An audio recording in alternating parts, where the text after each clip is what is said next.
If you haven't figured it out yet, this is your brother Ram. So, greetings from Jane and I from Dodgeville, Wisconsin, Christmas 2010, to all of my dear siblings.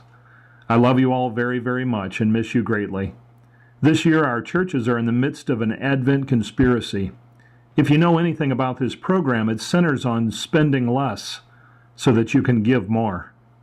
In other words, cut out the buying of gifts that are really a waste of money and direct some of your resources toward those in our world who are less fortunate than we are.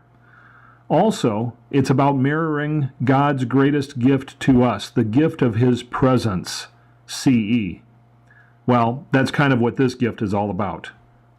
With an intro from our cousin, Donald Marlowe, also the recording engineer, this is a recording of our father, the Reverend R.A. Pegram, his pronunciation, reminiscing about his life, including his childhood. This is a gift that did not cost much money, but it may be the greatest gift I've ever given from my heart. I do love you guys so very much, and even if this doesn't mean a great deal to you right now, my belief is that someday it will. Enjoy the ramblings of our dear Father, and be thankful for his life that is also a gift from God.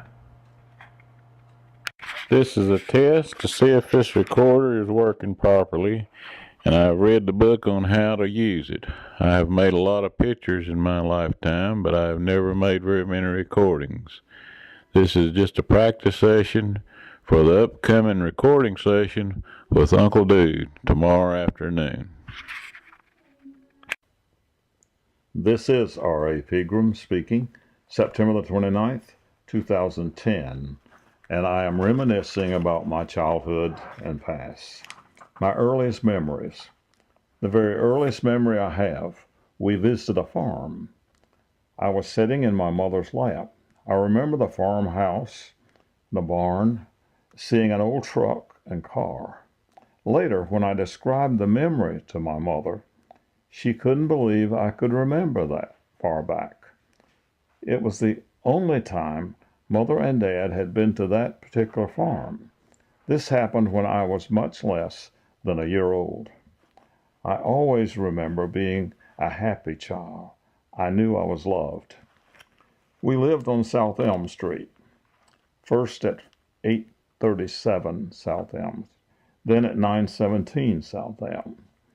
We rented from a farm family of Taylors who lived on a very big farm north of town. Their farm was almost out to Pleasant Garden. In the Taylor family, when we first knew them, there were 3 brothers and 3 sisters. None had been married. My parents did not attend church. I was just a baby when my mother would take us all for walks downtown. We lived only a few blocks from the downtown. They passed the Salvation Army on the way to downtown. My sister, Barbara, was just 4 years old. I was just a baby in my parents' arms. Barbara heard the band playing at the Salvation Army and wanted to go in. Eventually, my parents decided to go in one evening. They were in a revival. A guest evangelist was preaching and gave an altar call. My mother handed me to Dad and went to the altar. Because Dad had been baptized in a Christian church and was a member, Mother thought that he was a Christian. He professed to be.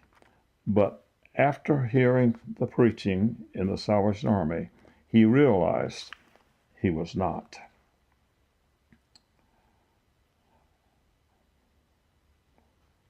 My mother handed me to Dad and went to the altar. Dad then handed me to a lady nearby, and he went to the altar. They began to attend church at the Salvation Army. They taught tithing, and my mother listened. Dad was working, but only making $10 a week. It was shortly after they started to church, and Mother had been listening. Dad came in one Friday, signed his check, and threw it on the table in front of my mom and said, "I cannot make it. You handle the money from now on."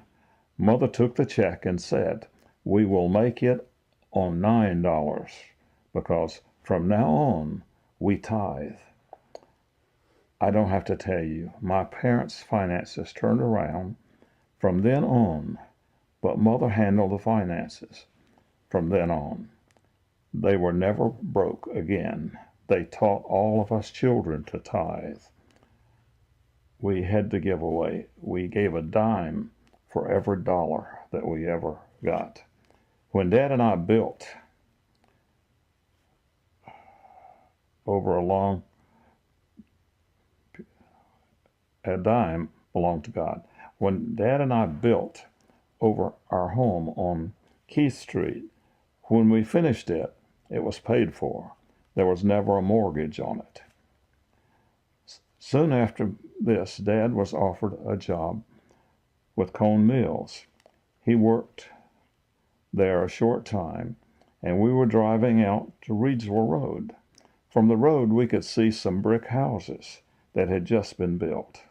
Mother said, "Hersey, I'm going to pray for one of those brick houses." Dad told her there was a long list waiting for these houses. Mother just said, "God knows we need to have one. He will take care of it." The very next week, we were moving to Upland Drive. We lived there 4 years. It cost us, I can't believe this, $1.25 a week, and that included utilities. Then we moved into our own home on Keith Street. Our friends, the Taylors, let Dad and I cut trees down for lumber. We hauled them to the sawmill on Lawndale Drive. Dad and I were both good at math, so we loved to compete. We figured from the logs just exactly how much lumber it would take to build this house. Plans we drew up. When we finished the house, we had one 8-foot 2x4 left over. I looked at Dad and said, "One of us goofed." Dad and Mom knew and believed an idle mind is the devil's workshop. Besides working with Dad, I always had a mule. He helped me dig the basement with a scoop shovel and plow a big garden. Then I had 2 cows to milk and take care of. I also rented my mule out to neighbors to plow their garden. I didn't have to worry about doing exercises to build muscles. Dad knew how to keep me in shape. From a small child up, I had chores to do, as my parents saw to it that I had plenty to do. I had a goat or goats, chickens, ducks, guineas, and always a dog or 2. I was brought up with guns. My first gun was an air rifle at 5 years old, then a .22 rifle at 7 years old. I knew very early in life you never point a gun at a person, not even a toy gun. If you do not point a gun at a person, my parents taught me, you will never be guilty of accidentally shooting someone.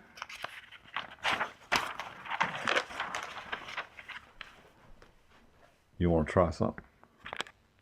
By the time I was 9 years old, or in the 4th grade, I was busy in my spare time building things. I built a truck. It really looked like a truck. Neighbors, adults, would come by to see what I was building. I took the axle from a toy car that you pedaled to make it go. I built a car, or more like a truck, hooked up levers to the axle so that I could work the levers back and forth and make it go. Neighbor kids really liked it. I helped one neighbor boy build the same thing. He was my age. It was a Ray Craig. Between the years I was 14 to 15 years old was the years Dad and I saw the house on Keith Street go up from tree to house. The year I turned 15 was the year they changed the age to get a driver's license from 16 to 15. I went on my 15th birthday to get my driver's license. I took my driver's test in a 1934 four-door Chevrolet. We had kept the car a long time because of the World War II, and we were putting all our money in the house. When we moved in 1945, it was debt-free. Like most young people, I had all kinds of dreams about what I would be when I became an adult. But God had plans. The summer I was 17, God spoke to me for the first time. I can still hear Him. I want you to be a minister for me. Every time I prayed, I told God why I could not be a minister. God became silent. I found out very early you cannot argue with God. I did not like to go to church. The pastor spoke right to me. One Sunday evening, I told Dad, a church on the way to our downtown church was having a special youth service with a guest pastor, a Reverend M.C. Kittle, from Michigan, as the special speaker. Nobody knew me in that church, so I sat on the very back pew. Reverend Kittle stood up to speak. His first words, God has changed my message for tonight. I will be speaking from the book of Jonah. I slid down in the pew.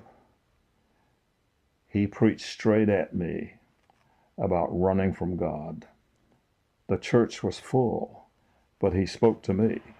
He went through every excuse I had used why I could not go into the ministry. When they had the benediction, I slipped out of there as fast as I could. Dad picked me up, and I couldn't wait to get home. I had been praying for God to fill me with His Holy Spirit. Nothing. But that night, when I got into my bedroom, I knelt by my bed and told God I would preach for Him and go anywhere He led me. He filled me with His Spirit. What changed? I loved everybody, even my three sisters. My sisters asked Mom what had happened to me. I was totally different. I really loved my sisters. They felt the difference. We attended the Salvation Army for our church and had all my life, but I did not feel called into the Salvation Army to preach. I first dated a Wesleyan pastor's daughter. I ended up going to a Wesleyan Bible college and was ordained in the Wesleyan church. From a teenager, I felt if I was called by God to preach, I needed to be doing it. Now, at 17 years old, I filled in for my pastor. I preached for Dad at home prayer meetings. Then, after my first year of Bible college, I felt I should do more.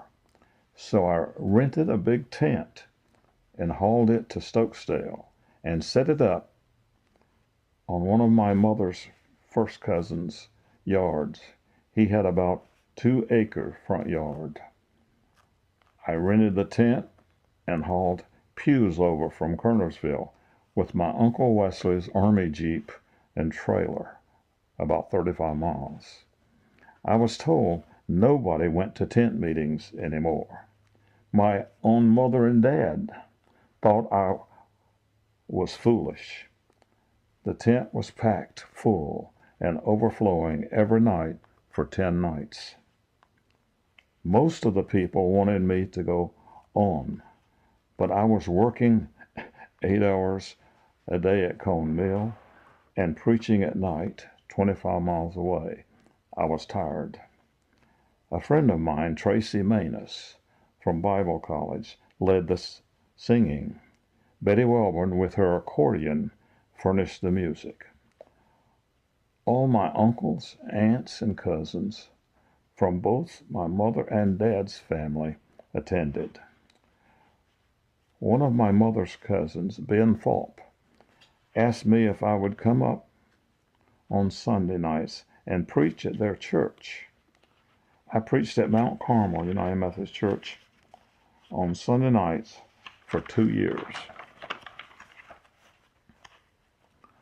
All this while going to Bible college in Kernersville and working 8 hours each night at Cone Finishing Plant, Printworks. Each Sunday I drove through Summerfield on my way to Mount Carmel United Methodist Church. Mount Carmel is located between Stokesdale and Blues Creek. God began to impress upon me the need to start a church in Summerfield. I stopped by Summerfield and found an empty store I could rent. I rented it and built pews in a pulpit. A store owner in town stopped by. "What are you doing, son?" I told him I was preparing to start a church. He said, "Son, nobody will come to church here." I told him I would trust God with the results. I started services on Sunday evenings. I had flyers and cards printed and passed them out all over Summerfield. 30 people came out the first night. Then it grew from there. We did not have a piano. My sister Notra played her accordion for our singing. We grew so fast, we soon outgrew the store building. I started looking for land to build a church. One day, I was in Summerfield and stopped for gas. The owner of the station was there. He asked me if I was looking for land to build a church. He told me that he had some right on the new highway that had passed Summerfield. He would sell it very reasonable for a church. We bought it. With the help of my dad and brother-in-law, Lee Marlowe, we built a church building on the land. It grew. We became an organized Wesleyan church. All this time, I am working 8 hours at Printworks and going to Elon College studying for my bachelor's degree in history. Then I had a cyst on the base of my spine and had to have surgery. The recovery put me for a long time to stop and listen to God. While I'm sitting in the living room part of our mobile home studying, God began speaking to me. I thought God was going to give me a sermon, but God had other things to talk to me about. God spoke. "I want you to go to Wisconsin for me." I looked up and said, "God, you open the doors and I'll go." He started opening doors. And in 2 weeks, the district superintendent of the church in Wisconsin was sitting in my living room. He was telling me, "We want you to come to Wisconsin to start a church in the Partyville. The Free Methodist Church has a church building and a parsonage we can buy." I had no choice but to go. I had told God, "You open the doors, and I will go." The only way I knew to move to Wisconsin was to tow our mobile home up there. We were expecting our first child. We had to wait until he was old enough to travel. The doctors told me he could travel at 4 weeks old. By June 25th, we were ready to leave with our house trailer. I had put extra heavy springs on the rear of our 1953 Chevy Bel Air Powerglide. The mechanic I knew at the Chevrolet dealership told me I could never make it.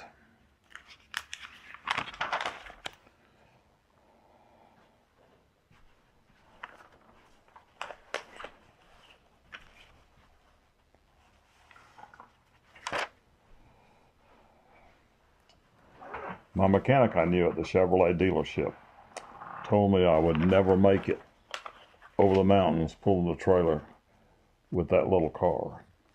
I looked at him and said, I will send you a card when I get there. My wonderful brother-in-law, and I'm not reading this just for you, Don, my wonderful brother-in-law, Lee Marlowe, told me he wanted to ride with me for a couple of days. Then he would catch the bus back. He didn't really think we would make it over the mountains, and he wanted to be there with me when I failed to make it. He rode the first day with us. While going up a steep mountain, the car started steaming. The top radiator hose had blown. There was a place to pull off. I did. I looked over the bank and saw a spring gushing out of the mountain. I had tape in my toolbox and taped the hose, filled it with water, and made it to the next gas station where I placed the hose. Lee told me, I will catch the bus back home from here. You don't need me. God is with you. Without another problem, we pulled the house trailer into Partyville, Wisconsin, and parked it behind the church. We lived there the first year until the parsonage was vacated. God blessed. The church grew. I had been pastor at Partyville for 2 years when I received a call from Indianapolis. I was being appointed district superintendent of Wisconsin. I served as district superintendent and traveled all over the eastern states as far north as New York, as far south as Tennessee. I spoke on church growth and starting new churches. God spoke to me. He speaks loud and clear in good English. I have no problem understanding him. I'm driving around Chicago to a meeting in Indianapolis, Indiana, when God suddenly began speaking to me. I want you to go with the Methodist Church. I pulled over the shoulder of the road. A big sign said emergency parking only. I said to God, if a police comes along, I'll tell him you started talking and I had to stop and listen. Then I simply said to God, when I get back to Wisconsin, I'll contact the nearest Methodist leader I can find, and I will say, here I come. Where can you use me? I handed in my resignation to the Wesleyan Church when I arrived in Indianapolis and finished a tour of Ohio they had scheduled for me. We had bought a house in Partyville. This was pretty central in the state, and we knew most of the people there. Francis was more comfortable there because I was out of town so much. When I returned from my trip, I saw the local Methodist pastor to find out where the nearest district superintendent was. I then went to Madison to see the district superintendent. No referral. No, he referred me to the bishop. Bishop Ralph Alton was the bishop over Wisconsin. Bishop Alton was excited. He knew of my work. When I told him God was leading me into the Methodist Church, he got excited and started telling me about some very large churches coming open, or did I want to serve him as a district superintendent? No, Bishop. I want a student charge.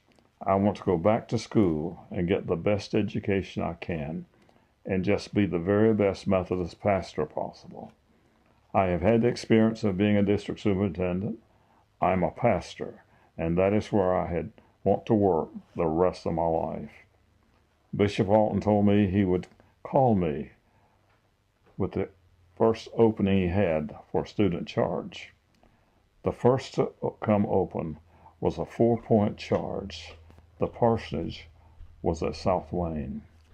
Then I would be preaching at Browntown, Woodford, and Gratiot. For 6 years, while I went back to school, I lived in the parsonage at South Wayne. I preached 5 times a Sunday. I preached in South Wayne, Gratiot, Woodford, and Browntown. I received a bachelor's degree in history from University of Wisconsin-Platteville and a Master of Divinity degree from seminary in Evanston, Illinois. My first year at seminary was at Western Seminary in Dubuque, Iowa. It was a Lutheran seminary. I could live in South Wayne and drive back and forth 5 days a week. After 1 year, the doctor told me to go to school and not go back and forth so that I could get some rest. Many men of the church and many churchmen of the community showed up to help build the church.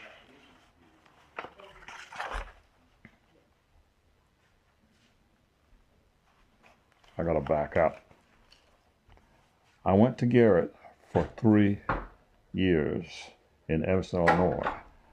I went down on Monday morning early and worked until Saturday.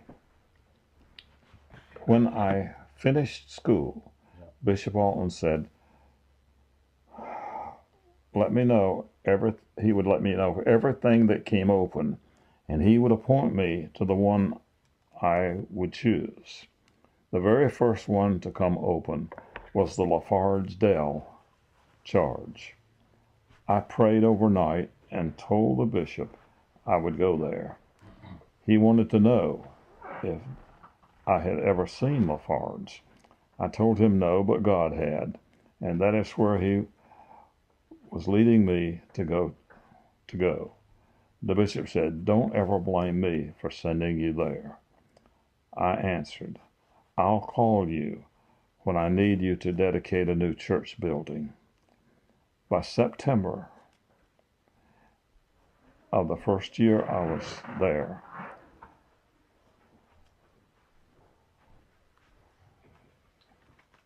we were averaging 450 between the two churches. The board of the Lafarge Church met and began asking, "What are we going to do?" They all looked at their new pastor. I told them we would have to take down the old church building and build an all-new church building. Then I shared with them that I knew a Christian contractor who specialized in building churches. He would come over and talk to us. I called Jack Wynn. He came over and met with the building committee. He was building a Baptist church north of Porterville, about the size that we needed. Our building committee went over to see the church. They decided to hire Jack Wynn to build our church. Jack would use all of the volunteer labor that he could get. Many men of the church and many unchurched men of the community showed up to help build the church. Jack Wynn was a great Christian influence on all the men who volunteered. He led several of them to Christ. Jack Wynn, my friend, built churches in all ways. I pastored at Lafarge and Dale for 6 years. When I went there, they were averaging about 30 per Sunday in Lafarge and about 50 at Dale. When I left 6 years later, we were averaging 250 at Lafarge and 100 at Dale. Every church I pastored grew. I just loved the people and preached the Bible. After 6 years, I felt God leading me to move. Many of the people asked me, "What have we done that makes you want to move?" It is not anything you have done. God spoke to me, it's time for me to move. The bishop wanted me to go to Port Edwards for him. He told me there is a beautiful church building and plenty of money, but they stay small and do not grow. He said, "R.A., if you will go there for me, it will grow or you will find out why." We moved to Port Edwards, one of the richest towns in Wisconsin. It is a paper mill town. The richest people in town attended the Methodist Church. I was there a short time, and the church began to grow. One of the very wealthy men in church wanted to make an appointment with me to discuss the church.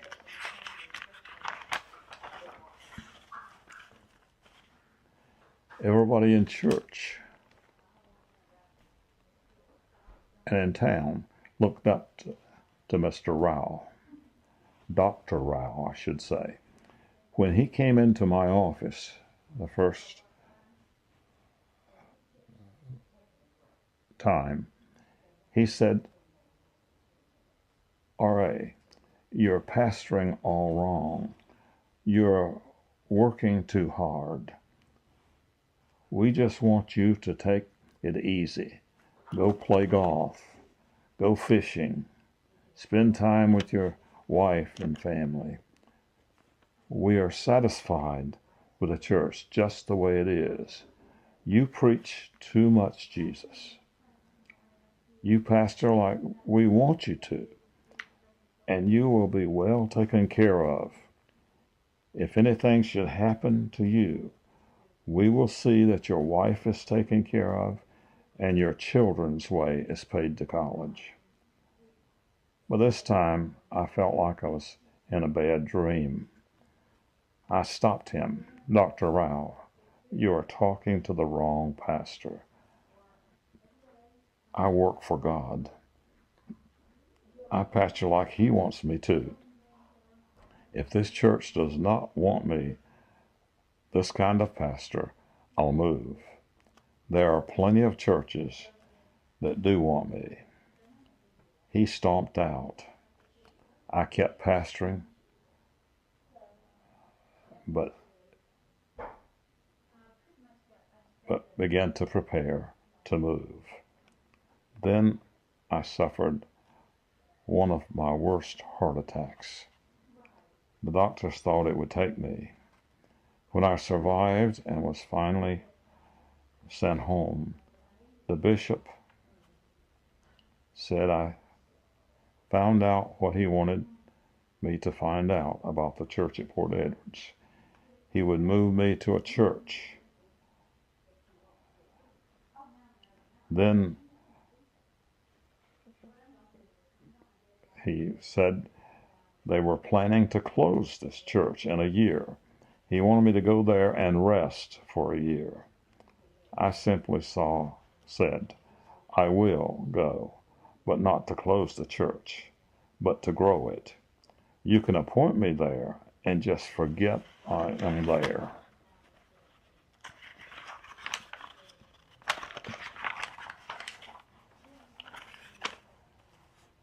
I was there in Neenah at Faith for nearly 20 years. When I retired, we had a full-time associate pastor, a youth pastor, and a pastor of visitation. We were averaging about 500 in worship. We had paid off the building and we were sending in extra from our conference, for our conference, from our finance committee to help smaller churches that could not meet their apportionments. I listened to God. He opened and I obeyed. God speaks to me about 5 a.m. one day in February. God spoke, you will retire this year. I would only be 64 years old. Francis had prayed for years, God, please let me have at least 2 years of good retirement with RA. I obey God. We had 2 years of retirement. Then Frances became sick with a brain tumor that was malignant and inoperable. She died just 2 years after we retired. That's all I've got down, Don, for now.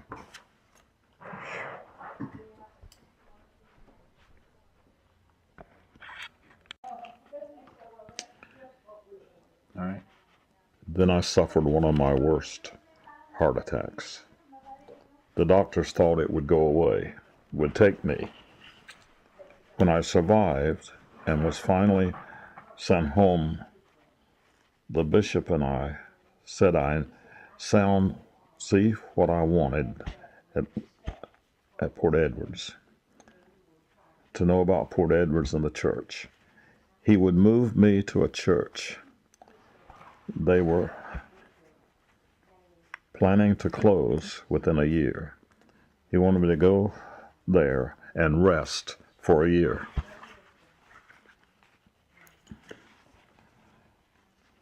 I simply said, I will go, but not to close the church, but to grow it. You can appoint me there and just forget I am there.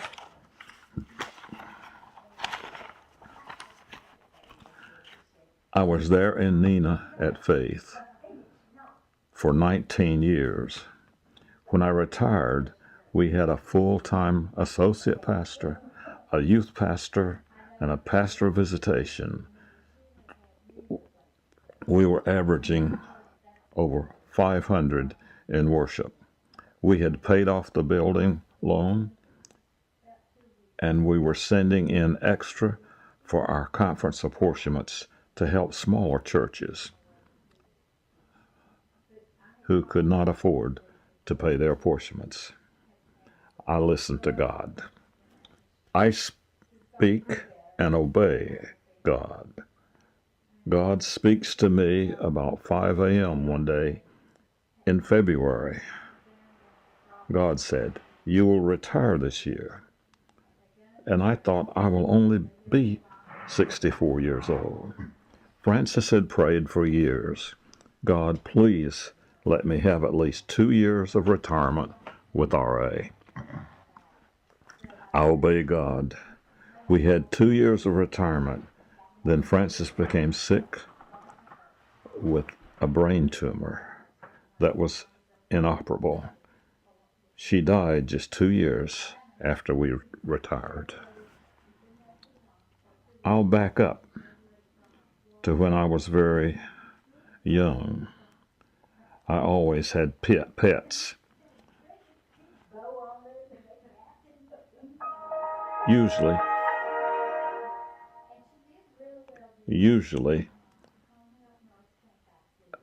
a dog or two, but for several years of my life, I had goats and a special duck. At night before going to bed, I would go to the back door and say, "Nancy." The goat would answer me back with a bye. I would say,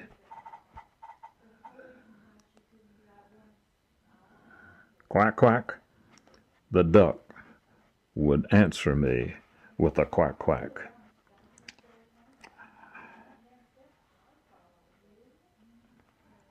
I started preaching in our own backyard and invited the children of the neighborhood to come. I would stand on a wood crate and I'd preach. Then I would give an altar call.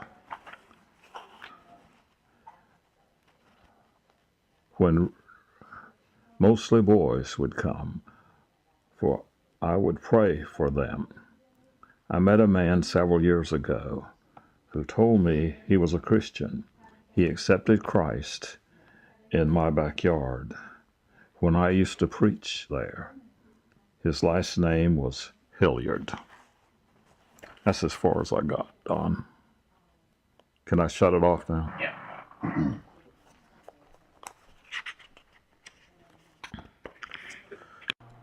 I love you, a bushel and a peck, a bushel and a peck, and a hug around the neck, and a barrel and a heap, and I'm talking in my sleep about you, about you, about you. My mind is sleeping, having trouble sleeping, 'cause I love you, I do, a bushel and